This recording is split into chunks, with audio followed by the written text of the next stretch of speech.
ආයිබෝවන් සුබ දවසක් සියලු දෙනාටම. අද ඔයගොල්ලන්ට කියන්න යන්නේ මේ කුරුඳු තලනකොට කරන වැරැද්දක් සහ මහා විනාශයක්. කුරුඳු වලට කරන මහා විනාශයක් සම්බන්ධව කතා කරන්න බලාපොරොත්තු වෙන්නේ.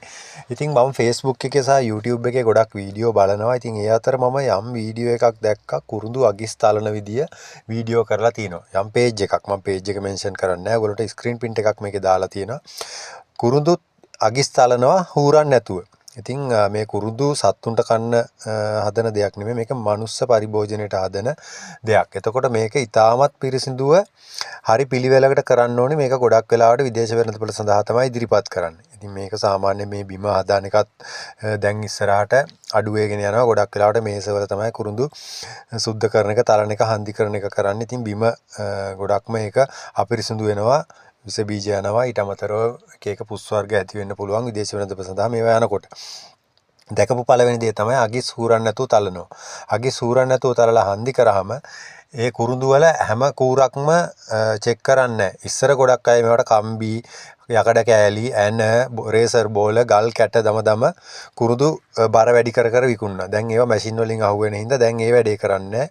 කුරුඳු වල බර වැඩි වෙනවා කියලා හිතලා මේ පොත්ත අගිස්සල පොත්ත හූරන්න නැතුව හන්දි කරනවා. ඒ වගේ වැඩ කරන්න එපා. මොකද මේක නිසා නැති වෙන්නේ ලංකාවට තියෙන කුරුඳු නාමයේ ලෝකෙම සිලෝන් සිනමන් කියන්නේ එක බ්‍රෑන්ඩ් එකයි. ඒ බ්‍රෑන්ඩ් එක ලංකාවේ විතරයි. මේ රසයට, මේ සැරට, මේ සුවඳට, මේ නිෂ්පාදනය කරන ක්‍රියාවලිය ලෝකෙ වෙන කොහෙවත් නැහැ. වෙන කොහෙවත් තාම කරලා නැහැ. මේවා හොරකම් කරන් අරන් ගිහලා වෙන රටවල් වල මිනිස්සු දැනට පටන් අරගෙන ඇති. හැබැයි මේ process එක මේ කරන දේ ලංකාවේ විතරයි.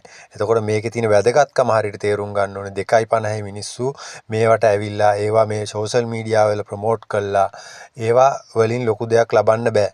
මේක ඇවිල්ලා තනිකර වැරදි දෙයක්. වගිස් තලනවා නම් මම අගිස් කුරුඳු තලනවා. අගිස් ටික හන්දි කරන්න ගන්නේ මේ වගේ පතුරු. එතකොට ඒවා අපි මේක සුද්ධ කළා දාන්න. ඔය ගස්වල ඇල්ගී විශේෂ ඉන්නවා.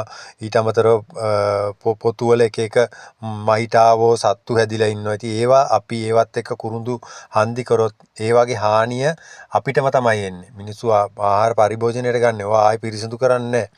ඉතින් ඒක නිසා අනිවාර්යෙන් කුරුඳු හන්දි කරන අය, කුරුඳු තලන අය තමන්ගේ ප්‍රතිපත්තියක් තියාගන්න. මුදල් නෙමෙයි මේක ජීවිතේ. තමන් හරියට කරන දේ හරියට කරන්න.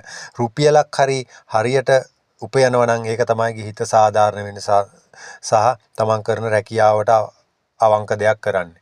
ඉතින් මේ වගේ වංචා සහගත මේ වගේ නිකන් 2.50 වැඩ කරන්න එපා. මේ වීඩියෝ එක කරන්නේ බොහොම කලකිරීමකින්.